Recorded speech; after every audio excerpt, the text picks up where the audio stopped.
الحمد لله نحمده ونصلي على رسوله الكريم أما بعد فأعوذ بالله من الشيطان الرجيم بسم الله الرحمن الرحيم إن هذا القرآن يهدي للتي هي أقوم وقال النبي صلى الله عليه وسلم إن الله يرفع بهذا الكتاب أقواما ويضع به آخرين.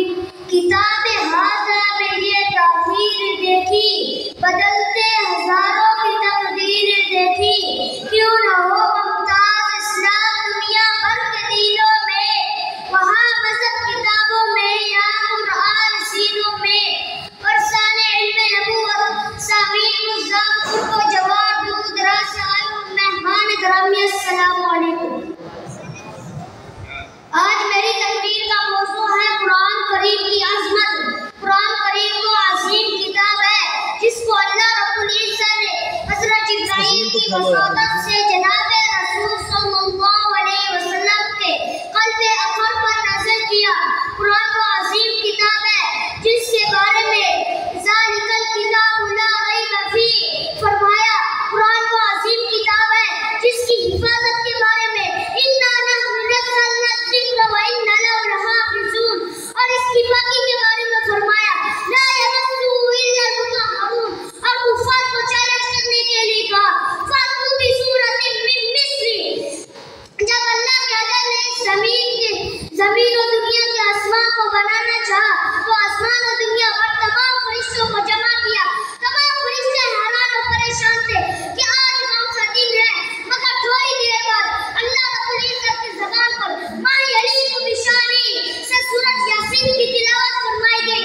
جب تلاوت ختم ہوئی تو اللہ رب العزت نے فرشتوں نے 3 جملے کہے اور کبوتر کو گوشہ میں بند کر دیا اور کہا اللہ کتنا مقدس والا ہوگا وہ نبی جس پر قرآن اترے گا. اللہ کتنی مقدس والی ہوگی وہ امت جس کے سینے میں قرآن جاگے گا. اللہ کتنی مقدس ہوگے وہ سینے جس کے دلوں میں یہ محفوظ ہوگا.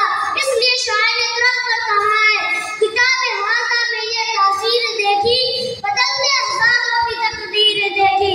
کیوں نہ ہو ممتاز اسلام دنیا بھر کے دینوں میں، وہاں مذہب کتابوں میں، یہاں قرآن سینوں میں. برسان علم نبوت کتاب ہذا میں یہ تاثیر دیکھی، بدلتے ہزاروں کی تقدیر دیکھی. کیوں نہ ہو ممتاز اسلام دنیا بھر کے دینوں میں، وہاں مذہب کتابوں میں، یہاں قرآن سینوں میں. قرآن کی عظمت و رفعت کو یہودی کو تو نے بھی تسلیم کیا ہے،